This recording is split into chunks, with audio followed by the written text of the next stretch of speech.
अस्सलाम वालेकुम। आज हम बना रहे हैं स्ट्रॉबेरी मिल्क शेक। इसके लिए मेरे पास स्ट्रॉबेरी है 300 ग्राम और 3 पाव मैं इसमें दूध का यूज़ करूँगी। विप क्रीम यूज़ करेंगे और ये सिंपल क्रीम है मेरे पास, ये यूज़ करेंगे और चीनी हम यूज़ करेंगे टू टेस्ट। तो चलिए बनाना शुरू करते हैं स्ट्रॉबेरी मिल्क शेक। जग में सबसे पहले मैं ये सारी स्ट्रॉबेरी डाल दूँगी, दूध ऐड करेंगे, ये पाउडर शुगर है मेरे पास, ये ऐड करूँगी। मैंने इसमें तकरीबन 6 टेबलस्पून पाउडर शुगर ऐड की है। आप अपने अकॉर्डिंग टू टेस्ट यूज़ कर सकते हैं। 5 टेबलस्पून मैं इसमें क्रीम के ऐड कर रही हूँ।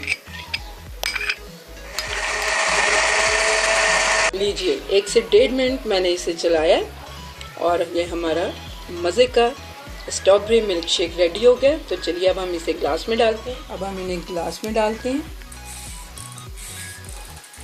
तो अब मैं इसकी व्हिप्ड क्रीम से इसकी गार्निश करेंगे। हम